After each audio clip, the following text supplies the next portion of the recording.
Street View Podcast is part of the Dallas Public Library's Homeless Engagement Initiative, dedicated to increasing community awareness of issues related to homelessness. The opinions expressed are solely those of the individuals and do not necessarily reflect the views of the Dallas Public Library or the City of Dallas. How do you want to see it? What do you want to do? You got it all figured out, straight from your cubicle. Life's a musical, maybe a carousel. How do you want to see it? What do you want to do? Perception starts with selection. The same streets you walk on, they carry their own view. This is Street View. Father God in heaven, all-powerful being, you know all, you see all. You've seen our hearts, our minds, and our souls. In these days and these times, God, we just want to know that we're safe and that we're protected and that we don't have to be afraid of being vulnerable. So we find our most vulnerable seeking you, and we thank you for the safety that you provide. Today's a new day. Our hearts and our minds and our souls are lifted towards you. We thank you for this opportunity. In Jesus Christ's name, amen. What's up, y'all? It's been a minute. Rashad Anthony Dickerson here in the podcast studio, newly furbished and relocated. We're here at the Dallas Public Library, sitting in a spot with the fam. Miss Antoinette, Carrie Spriggs in the building. Thanks for coming on the show. Miss Jasmine Africa Waller Callenberg. Thank you for coming on the show. And also Mr. Ryan Smith. Thank you guys for being here. Kind of wanted to just jump out there from Jump Street and just say hello to all the listeners, those who have heard, those who have known, and those who will know that I'm a representative of a body of individuals, a body of Christ. And I just want to thank everybody who is in existence for being an attribute to the glory of Him who is and will always be and has always been. My co-host, Miss Jasmine, asked me to just speak and be myself. And to be honest, sometimes that's very difficult. I have a lot of selves in my head sometimes. Sometimes I just want to be this person or that person. And in our last conversation, Jasmine told me I overgeneralize sometimes. Is that true, Jasmine? Sure, yeah. Okay. Yeah, I think we all kind of fall into that trap sometimes. It's where stereotypes come from. It's where when you overgeneralize a group or a person or whatever based on different circumstances, then you run the risk of not really seeing the uniqueness in every person and their situation. I agree in some ways, but most things happen to most people. For instance, this morning I got up, get on my Facebook. I look on my Facebook and I found out my godmother passed away. Very, very tough for me to deal with. I mean, it still really hasn't hit me yet, but it's something that must happen to all of us. We all gonna see somebody pass away. We all gonna go through that. My birthday was on August 1st. 2 weeks after my birthday hit, my father passed away. And you know, it is fairly difficult to deal with that, knowing my circumstance, my situation, which I share with y'all all the time. You know, on podcasts, I kind of just display who I am as a person and give my life freely so that others might learn from it and gather from it and maybe use something from it in order to better themselves or pass on wisdom or knowledge of some sort. So that really hurt me, Jasmine. I just wanted to let you know. Oh, no. You said I overgeneralized. And then I asked some other friends and they said yes, in a good way. Sure, I don't think you mean it in a bad way. I just think that you have to sort of be self-aware of when you do tend to overgeneralize, and feel free to let our audience know what you were overgeneralizing about and why it may have struck a chord with me. I have a question for you, Antoinette. All right.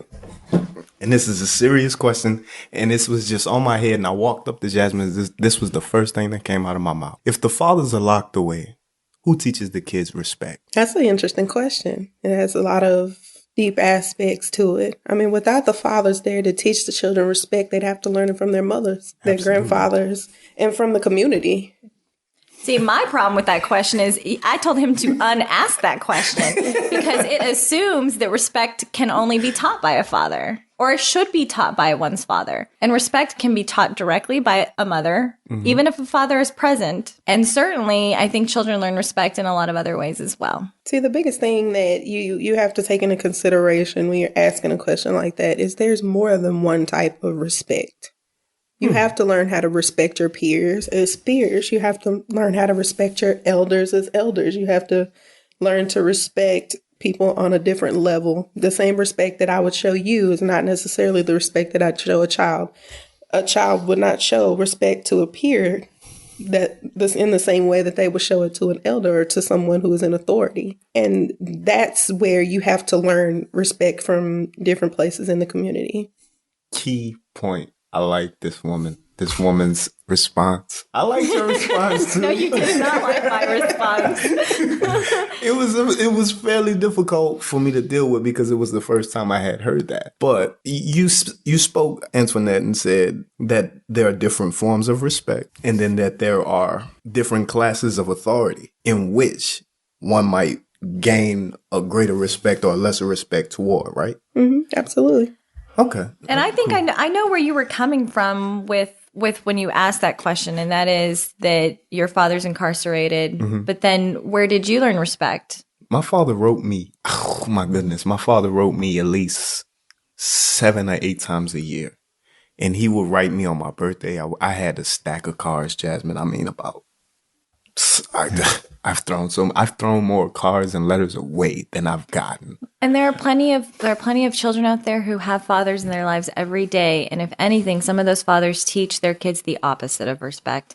So I don't think that role falls solely on the male parent. And being a new mother myself, I can't help, and being a feminist, who believes not that women have some sort of superior power, but that we are equal and that there's potential to learn those things from both parents, from grandparents, from your peers, and that kind of thing. Now, the other issue of, yes, are there a lot of Black men locked up in this country? Yes. Is that a problem to the traditional familial structure in the African American community? Yes. And that is a whole other series. That is not what I asked. That's not what I asked. No, it's a problem. It is. I understand. And I know that you do tend to, that's a topic of interest to you for various reasons and obvious reasons. You know, it should be, right? I don't speak up very often, but one thing did just come to mind. Didn't you refer to yourself as one who has been raised by the village? So maybe not even just your parents. You learn respect from the village, from everywhere. Yeah, that's true. But then at the same time, I've learned a lot of maladaptive behaviors from the village as well. And that's not to say negative things come from. You have to take on negative influence. And you're instilled with some sort of moral compass, whether that's through Jesus or Christianity or through, the wrath of a parent, and the fear of them that you must do right instead of wrong. I'm telling you, it's turn on my thigh somewhere. I be telling people that moral compass on your thigh. But there's, then there's that. There's that right and wrong, and then also respect, which is kind of a separate thing. And I know Ryan's about to be a new dad, mm-hmm. and I wonder what he would say to that question. Do you think your son will learn respect from you and not from your wife? Well, I hope I didn't say that. I hope you'll learn it from both of us. Thank you. I know my mom taught me respect as well as my dad. There we go. And I learned a lot of respect from a lot of older people that sometimes, and I was getting a little out of line. Yeah, exactly. They showed you how to respect. Exactly. They didn't just tell you to respect them. Exactly. Antoinette brought up a point that has been stuck on my brain for a while. When I was a kid, we had a barrier or boundary or limitation to the information we received. There are things that I would not and still do not know about that other kids will learn about earlier than I did. And it sometimes blurs the line between parent and child or adult and child. And I feel like that's just a thought on my brain, just a random thought. But I feel like nobody has the, not audacity, but the gumption to attack that issue. I don't feel like kids should have as much or more information than adults. It's a random thought. I'm sorry. I don't know if it like really fits in or ties in with the whole purpose of the podcast, with our initiative to creating humility and bringing people together. But it's just a thought on my brain. I thought to say it, if anybody has anything thought about it, Please The speak. children they should not have more knowledge Not necessarily knowledge, but information. than their parents. Yeah. As much or more than. Well, I know you see that more and more with technology. And I mean, there's plenty of kiddos out there who know a lot more about the current day and age than their parents do. Right. For instance, my pop came home in 2007 and we stayed together. And he had a cell phone and he had been gone since 87. Wow. So him having a cell phone and not knowing how to use it, and I'm getting fussed at because I got girls' numbers in the phone. I'm like, him not knowing how to use his own phone was kind of difficult. And I think that's a one of the, remember you say I overgeneralize, but there are more instances like that never get spoken of that I think we need to address as people. I think like maybe we should address some of the issues that are really, really prevalent or not as prevalent or not being spoken of as much. For instance, last one. I got a friend and her son is being arrested as a sex offender. He's 14 years old. When the offense happened, he was 10. The little girl was 9. He was 10. He's 14 now. They've arrested him. And he's probably going to have to register as a sex offender for the rest of his life. I don't think that's fair. And I know you got some legal comrades coming through to the library soon. Why don't you tell us we're about hoping that? to start a legal clinic here once a week, specifically for those who are experiencing homelessness, who are either incarcerated currently and need a proper representation, which, as you know, and we know from many of our customers, the public defenders available here in Dallas County are awful and negligent, to say the least. And of course, there's reasons for that, whether it's caseload or whether it's, the pay, whatever it might be. And so we're really excited and lucky to have an individual who I went to school with, who has been following our homeless engagement initiative and our podcast and the things we're doing here at the library, and is an attorney and wants to help out. And he recognizes how poor some of the public defenders, their representation can be. So he will hopefully be able to start that at the beginning of 2016. And he will be able to represent people, like I said, who are either currently incarcerated or who have pending court dates and need an attorney to represent them at that court date, and hopefully present some mitigating circumstances. Obviously, being homeless is a huge mitigating circumstance to whatever crime they might be charged for. And then hopefully, lessen their sentence. I know that when you were going through something similar this year, it would have been great to have him by your side to give you a proper defense, and not to say that you were not guilty of the charges for not registering, because that's kind of hard to dispute when it wasn't done. Yeah. I mean, there are mitigating circumstances.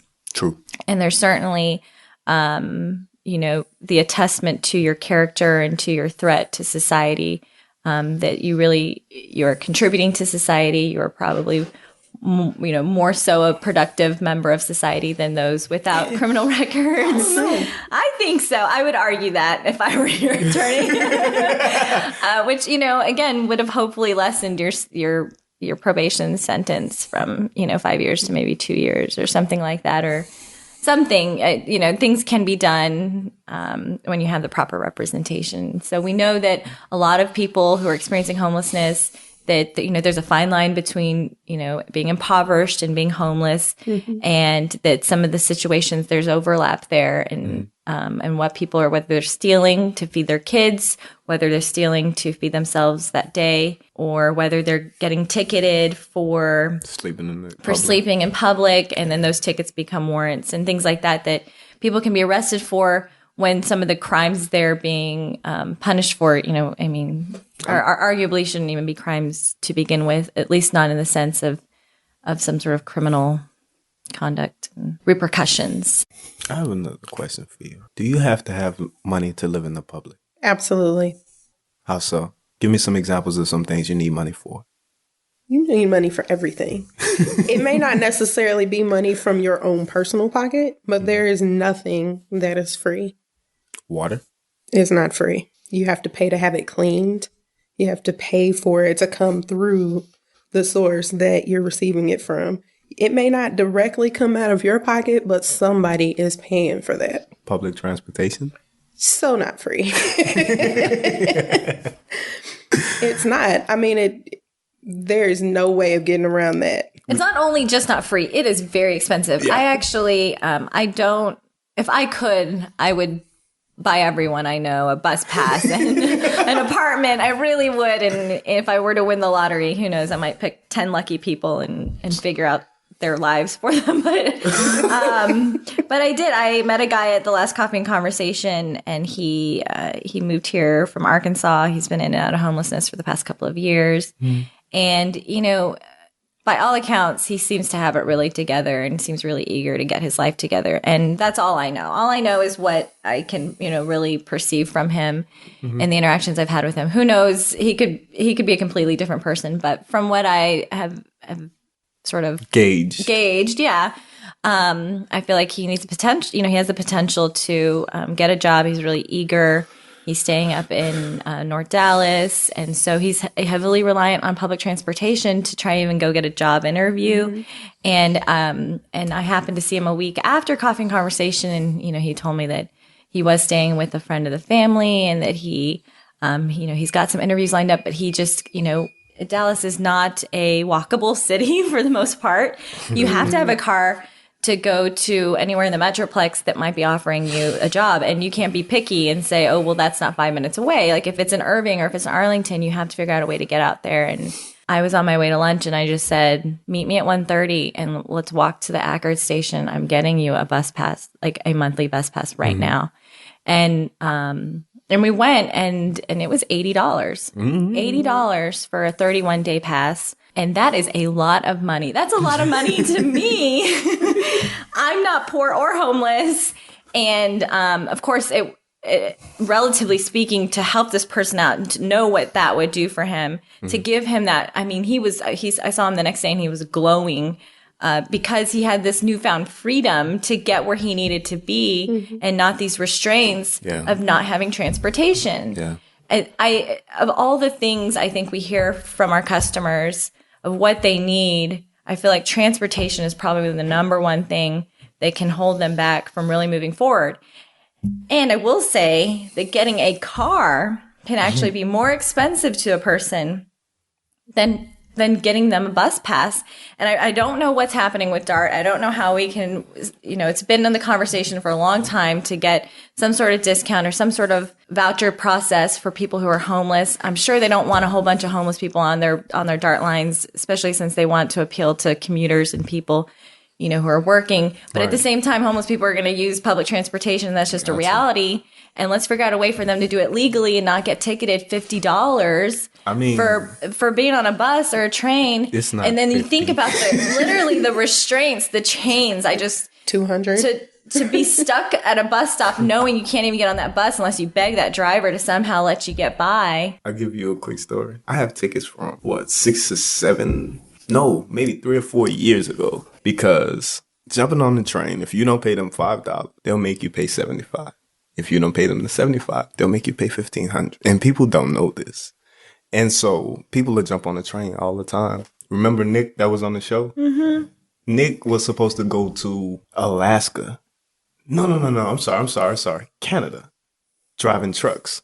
He couldn't go to Canada driving trucks because he had tickets. And so every time I would see Nick in Lou Sterrett. Because he's got tickets. Go sit him out. Yeah. And so, tickets are really, really heavy. But that costs the city and the county way more money to have somebody sitting out their ticket and paying their meals than it would cost for the $3 or $5 or whatever it was to get them that day pass for that day. And that's why I'm really impressed with the Metro Dallas Homeless Alliance and their initiative to convince DART to allow customers who are experiencing homelessness to get reduced bus passes. Mm-hmm. I was really proud when Leon went before City Council and he was talking to them and he wasn't asking DART to give free passes. No. And that's what impressed me the most. He was like, we don't want a handout. We need help. And it makes sense. I mean, why not help people who are experiencing homelessness. Why? I mean, because you can get a reduced pass for just about everything. You're a student? Oh, yeah, get a reduced bus pass. You're over 60? Get a reduced bus pass. Do you get Social Security?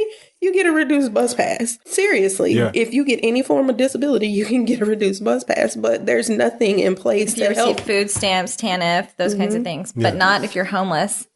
There's nothing to help the people who can't afford it. Y'all stay tuned. We'll come back with more of the podcast and what the library is doing with the Homeless Engagement Initiative.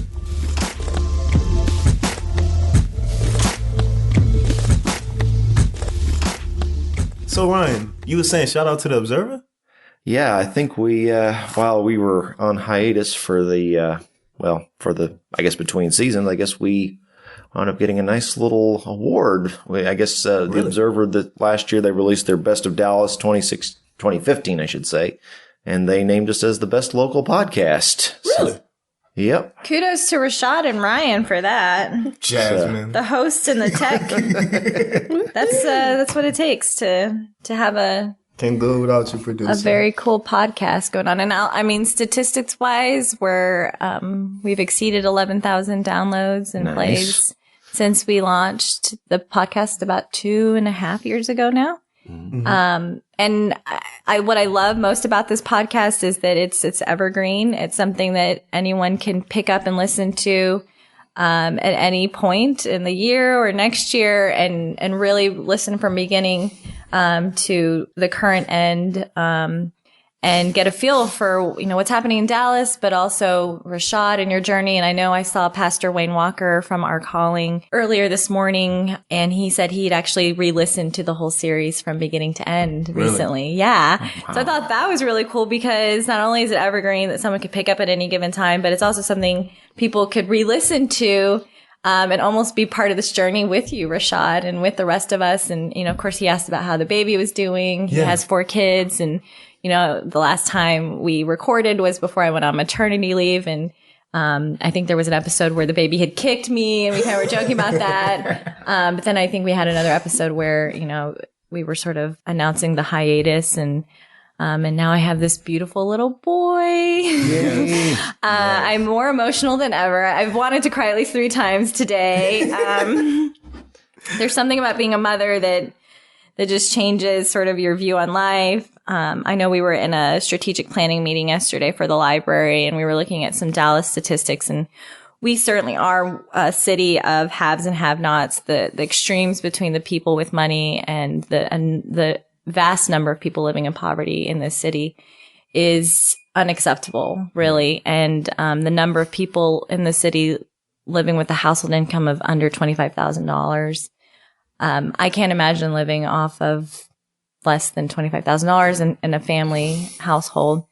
And to me, that lends to the idea that, yes, we're talking about homelessness, but at the end of the day, we're really talking about poverty. Mm-hmm. So many people that come into homelessness, it's partially because they either can't afford the services they may have needed for mental health or substance abuse, and they end up on the streets, or they've grown up their whole lives in poverty. And so homelessness isn't that far of a stretch from where they were. I know the Stew Pot just had a documentary that was released on KERA by director Alan Govinar. It's called Serving Second Chances, about the Stew Pot and what they're doing. And Reverend Bruce Buchanan, of course, it revolved around the Stew Pot and the work that they've done for many, many years.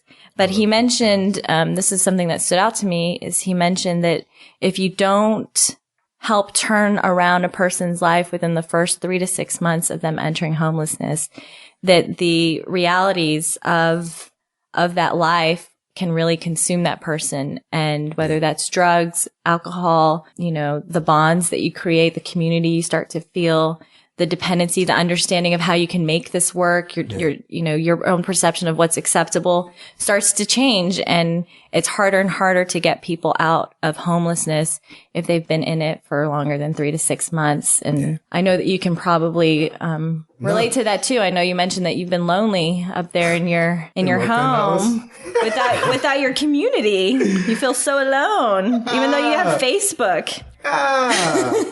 No, really though, you know what's crazy? The little lady that used to work at the Stew Pot, she's not there anymore. She retired. She told me that. Like when I first hit the streets, she told me, she said, don't be in these streets. She said, these streets are They'll trap you out here. And she was right. I've seen a lot of people down there. A lot of people that's been there for a very long time. I've seen a lot of people who've come out of the situations of homelessness, and I tell them I'm proud of them every time I see them, you know, because you really could get trapped in these streets, man, because you got, like, I'll never forget when I first got there, we used to call Saturday Tramp Day, and we go from place to place, from all over the city, just on a Saturday, walking to eat pancakes over here, and then ribs over here, and then chicken over here. That was the culture, you know, and you get sucked into that. Then you got people that will come to the homeless shelter and give stuff away. So you sitting there in front of the homeless shelter for hours on end. Then you got some cats sitting in there watching TV. And then, you know, you joke and you laugh with different people. You get, you know, I used to call the homeless shelter the library, because people were like books. You had the choice or the decision to open that book if you wanted to. And I would see individuals all the time who would just be sitting around and say to myself, what does that person have that I might be able to learn from? And what can they teach me? You know? And I mean, it's definitely possible to get stuck out there.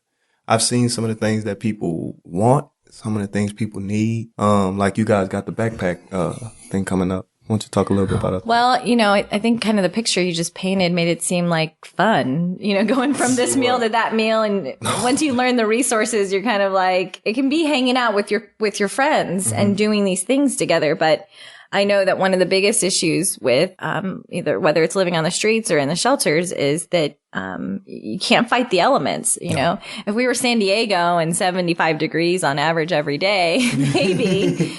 But the cold weather is upon us. So with National Hunger and Homelessness Awareness Week coming up November 14th through the 22nd, the library will do its annual homeless engagement survey. This will be the third year in a row that we do that. We give away a free bus pass. It's a day pass to those who participate. And then as part of that, we're also doing a winter backpack challenge that the idea came to me from the I Have a Name project in their Facebook page. They work to increase awareness of homeless issues across the nation. And that was something that they encourage individuals to do on their own, was basically gather some basic winter essentials and package it all in a backpack and hand it off to a person who is experiencing homelessness sort of on their own accord, walking down the street. And I thought, hey, let's do this as a department, as the library. Let's get some other city departments involved. Let's get the community involved. And so that'll be coming up in the next 2 weeks. And we're really excited to see the turnout. We're hoping for at least 50 backpacks. We're hoping to exceed that. We have no concern about being able to get them in the hands of those who need them, but just a few things that we hope people will put in their backpack: a wool or fleece blanket, gloves, hat, scarf, some basic toiletries, like nail clippers, deodorant, toothpaste, mouthwash, those kinds of things.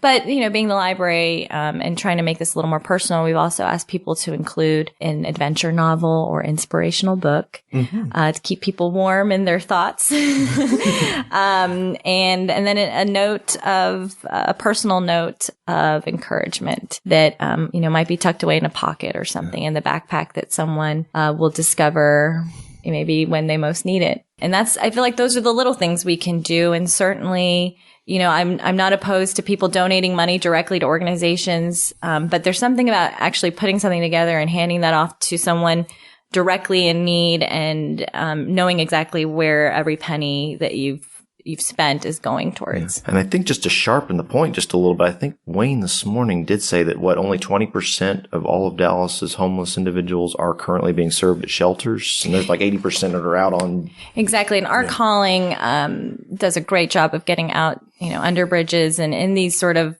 behind dumpsters, alleys, things like that, where people are finding places to sleep. And we certainly appeal to the unsheltered here at the library. Definitely people who are sheltered because of our vicinity to some of the shelters, but certainly a huge number of people we serve here are not receiving services or going into the shelters, and they certainly need some of these basic winter essentials, which other social service providers will be providing as well over the winter, but you really can't have enough of that. That's true. Did you see the video? The video with them under Tent City? That the Dallas Morning News aired, I'm not absolutely sure. Okay. There was a video. Was Larry James on that video?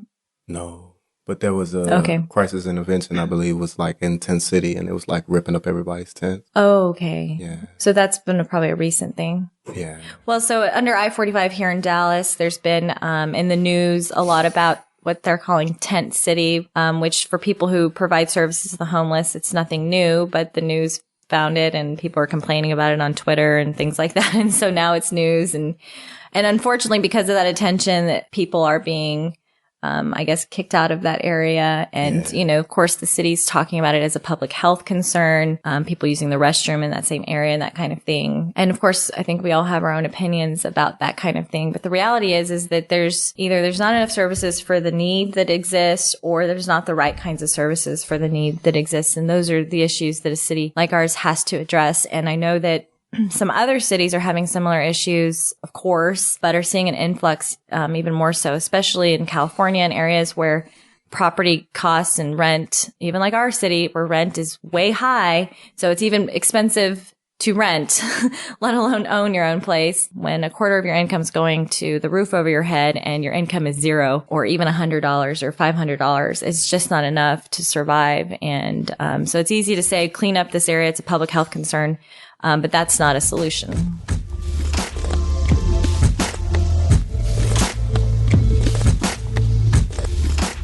When did it start costing money to live?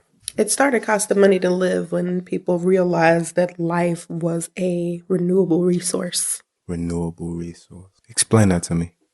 Well, as long as people are living, they're going to need a place to stay.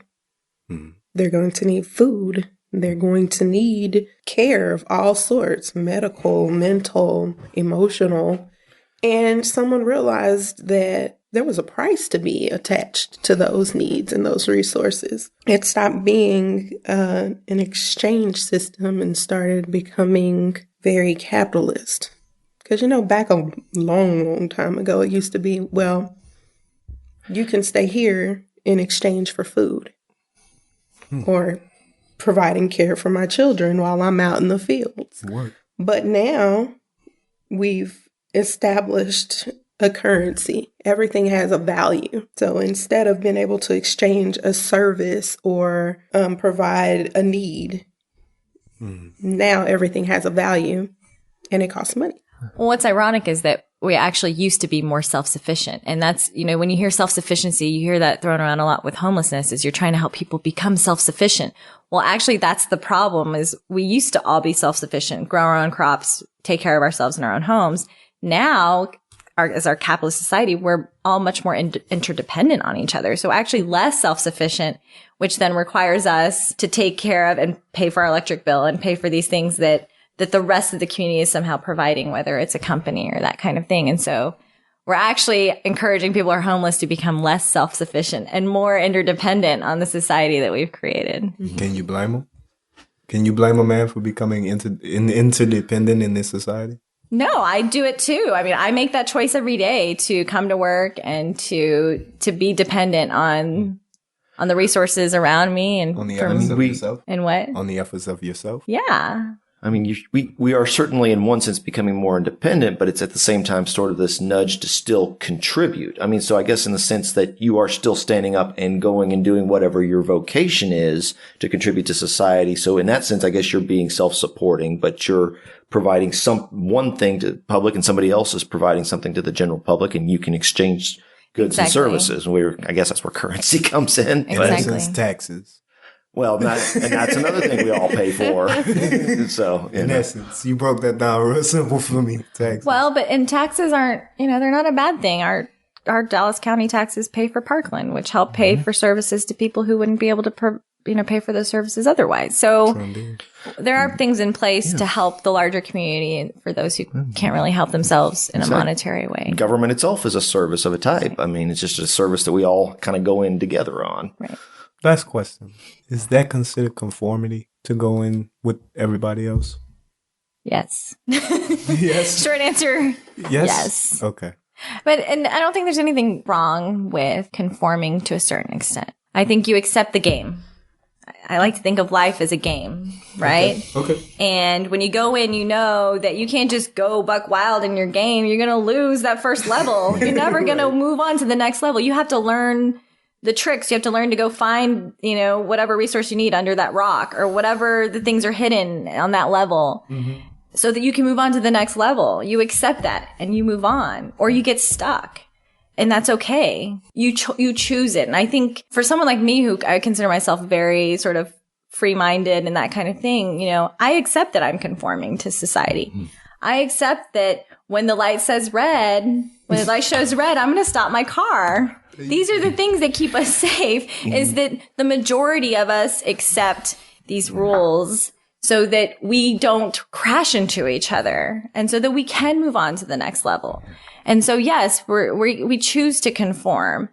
Do we have to be, cookie cutter people? No. But should we conform to society if we want to reap the benefits so we can move on to the next level? Yeah. I choose to. I've probably talked more in this episode than I probably talked before, but it's kind of like, and this is going to be doubly weird because I'm not a sports guy, but I'm going to use, if you play football, you may have a lot of strategy if you're Tony Romo or whoever. You may have a certain style that you play, but there are still rules that you play that define this as a football game. If you start playing by other rules, you might suddenly be playing soccer. Right.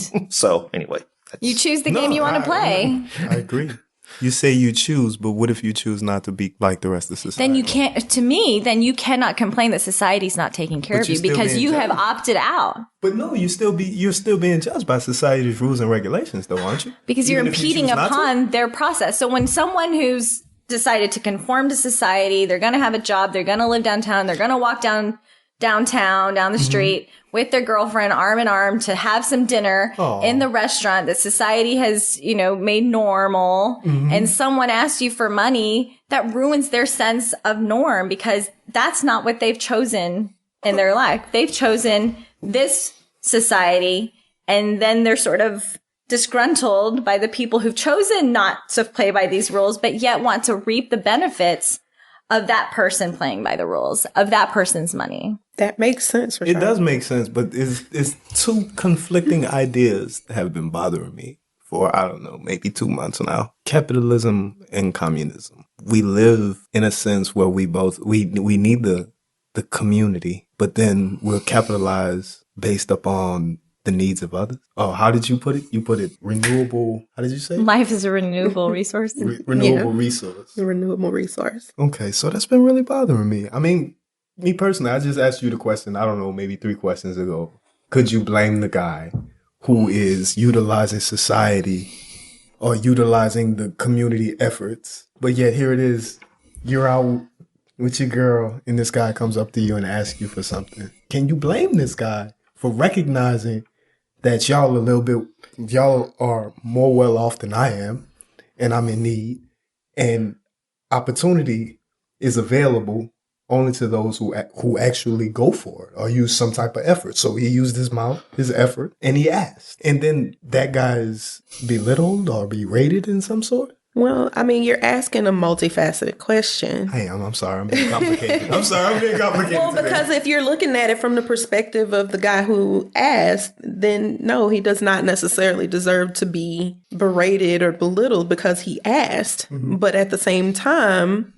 does he necessarily deserve to go to that nice restaurant? I mean, he didn't work for that. He didn't earn that money. All he did was ask. So, I mean, you have to really look at it from both sides. I mean, yes. Does he deserve to eat? Yes. But does he necessarily deserve to eat a $1,500 meal? No. Does he deserve to be respected? Yes. Should someone be berated? No. But they should be respected and say, sorry, man, I don't have anything for you. Even if I have money for me, even if I have money on me, I don't have anything for you. Okay. Now, I got 2 thoughts on the mind. Go ahead. Well, I was just going to say, but on the flip side, if that same person that has, whatever they've earned, but they feel and they're compelled, they want to help that person through whether directly that way. I mean, law, I know there's certain ordinances, things like that, or just, contributing to a shelter or whatever. I mean, there's also that aspect. I mean, there's the self-driven part, I work for this is mine, but there's I work for this, but I feel like I know my brother over here, my brother human being is falling down on hard times and I want to help him eat. So I'm going to, pay for a meal or whatever that may be. But it's not something anyone's entitled to, I mean, it's something that they can hope someone feels. My butter from another udder. Oh my Not sure I get that one. Butter from another udder. Makes sense. Yeah. I like it. Rashadism. Yeah. Two things came to mind. One, first off, I enjoyed the conversation because my professor at school told me, he said to me a long time ago, he said, I'm surprised that you guys here at the college don't talk about morals or ethics or values. I'm shocked. College kids don't sit down and talk about this. And it's something we're having a conversation about, and I love this. And I'm just, my other thought has escaped me. There's nothing I can do about it. But I will ask the question, what do you guys want to make sure that the listeners understand about the podcast and about the public library and about us as artists and activists? What do you guys want to leave with the public? Okay. Well, how about I leave something with the public? I guess I could, if you're talking about the library, that we are here to, provide resources, information resources, and yes, even some entertainment to everybody, you know. I think that's part of the broader library's mission. And if we're talking about, the homeless population or the population experiencing homelessness, to be more correct on that, that we're here that, like with the help desk and other activities that, we're going to here to give them some, people some immediate, just something to do, whether it's game day, and then also maybe to connect them with some vital resources that they may need to, whether it's the next meal or some kind of medical help or a place to stay for the night, and even job resources. I think that's what I'd say we're here for. So basically the library is the spot for the resources that you need. I think that the biggest thing that we should try to convey to people who are listening and people who are interested in what it is that we do is that you need to take the blinders off, because we've gotten into this field of where we're just one track. We don't see what's going on around us, what's going on the outside. It's just what's right in front of me, what's happening right now. And it's important that we take that off, look around, see what's going on outside of what it is that you've come up to know. If you've never known poverty, how can you comment on it? If you've never experienced different things, then who are you to say what's right or what's wrong? We need to understand where both sides are coming from, because there's two sides to every coin. There might be two sides to a coin, but there's many more sides to humanity than Absolutely. that. And I know from the public library's perspective, I was talking to a public library in California, and I said, we're on the right side of this. They're facing a lot of issues with the city and with other customers complaining about the homeless, and that, they're sort of in this epidemic state. And I said, you keep fighting the good fight. We can take the moral high ground on this, because as a library, we are here in the center of our communities. And this isn't our issue. This isn't our issue, but it's a community issue. So it is our issue. And we're going to take a stance to say that this is important. This is an important issue for the community to solve. And that this may not be our exact issue, but that this is an issue in our community, and we can't ignore it. So yes, the couple walking down the street who might feel, perturbed that someone who's chosen not to live by society's norms wants some money from them. Yes, I can understand where they would come from if they were disgruntled by this, but I can also say that is a huge red flag, that the world we live in is not as perfect and pretty as sometimes we want to believe it is, because of sort of the narrow scope of our lives, that our community is much larger than the lives we live. Mm-hmm. And that when we do get someone asking us for money, or we do see someone sleeping, I think it's a big eye-opening experience. And it says that we have some real problems in our community, and we need to be part of the solution. We don't need to be complaining and being a part of the problem. And the library, especially our library, is willing to sort of be that anchor in our community to say, let's start those conversations to be a part of the solution, and let's quit complaining about the problems. I agree. If I might add anything, I would add the word for the day is perspective. And I challenge you guys to stay tuned for our next podcast. I'll give you the definition of perspective. Hey, can we pray out? Can we leave? Dear Heavenly Father, thank you for the opportunity to rep you, to bring forth the truth that the library is the spot where the resources at. We thank you. We appreciate you. We thank you for everything, God, and all that we might be going through, God, and others might be going through, God. We just ask for comfort. Help us to be communal in a time of capitalism. Help us, God, to be understanding and always have different perspectives or a willingness to accept different perspective. More than anything, God, just help us to love and teach us to love. In Jesus Christ's name, amen. Thank you for listening to this edition of Street View. You can visit us online at streetviewpodcast.com. Tune us in again next time for more discussion.